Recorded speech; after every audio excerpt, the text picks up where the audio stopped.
پیران پیر پیر دستگیر محمد مصطفیٰ کے شکل و شباہت کی تصویر، علی کا وزیر، پیروں کا پیر،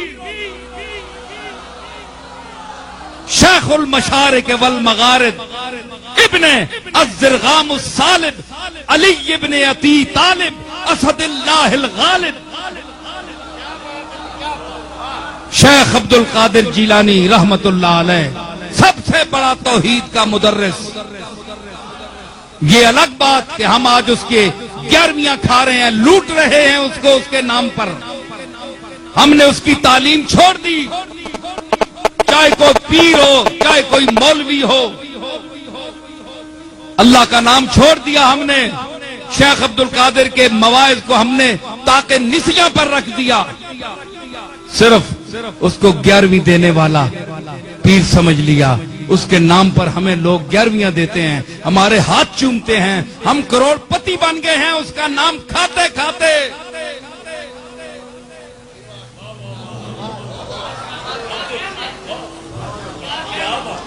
او خدا کا خوف کرو، پیران پیر کو اس کے نام پر لوٹنے والوں، چاہے وہ کوئی اولاد ہو چاہے اولاد سے نہ ہو، جب تک تم شیخ اپنے دادا کی تعلیم کو عام نہیں کرو گے، تمہارے اندر برکت نہیں آئے گی، تمہارے چہروں پر تازگی نہیں آئے گی، لوگ ٹوٹ پر تم پروانے کی طرح تم پر نہیں مریں گے۔ حق کہو، سچ کہو، اللہ کے نام کو بلند کرو، اور وہ درس پڑھو جو شیخ عبد القادر نے اپنے مواعظ حسنہ میں 40 سال مسند بغداد پر بیٹھ کر دیا۔ تم آج فرقوں میں پھنس گئے ہو۔ اچھے اعتقاد کے اعتبار سے تو بریلوی ہونا اچھا ہے کہ عشق رسول ہے، اس میں محبت اولیاء ہے، لیکن بعض اس قسم کے لوگ کہ اس میں اتنا غلو انہوں نے کیا کہ انہوں نے حفظ مراتب کا لحاظ بھی چھوڑ دیا، اللہ اور بندے کے درمیان بھی فرق ختم کر دیا۔ تو مذاہب میں نہ الجھو، مسالک میں نہ الجھو، اپنے اولیاء اللہ کی اور ان کی تعلیمات پر عمل کرو، تب اگر کوئی ان کے نام پر تمہیں دے بھی دے تو تم کھاتے ہوئے اچھے بھی لگتے ہو۔ کوئی کام بھی تو تم نے کیا ہے، ہٹے کٹے کام بھی کچھ بھی نہیں، نہ محنت نہ مزدوری، کھانے رہو چوری، تو ساں کہوے مجبوری۔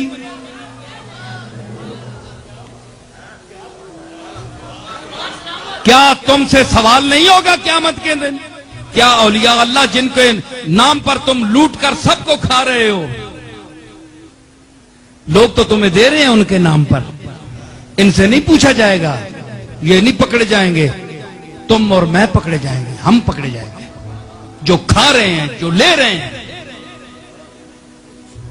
عوام تو محبت میں ان کے نام پر دے رہی ہے، لیکن ہم کیا کر رہے ہیں؟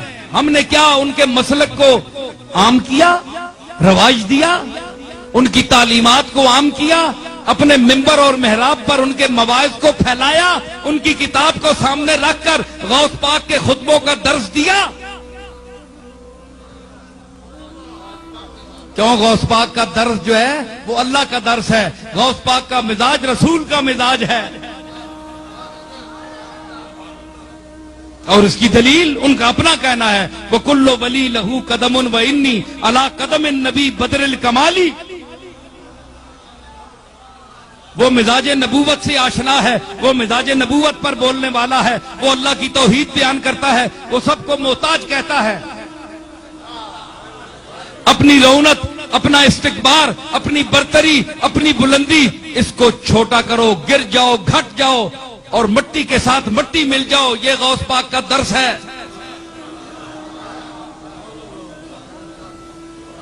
اگر آج کے پیر، آج کے مشائخ ان اکابر کی تعلیمات کا درس دینا شروع کر دیں تو ان کے خیال کے مطابق ان کی یہ چلتی ہوئی دکانداری بند ہو جائے۔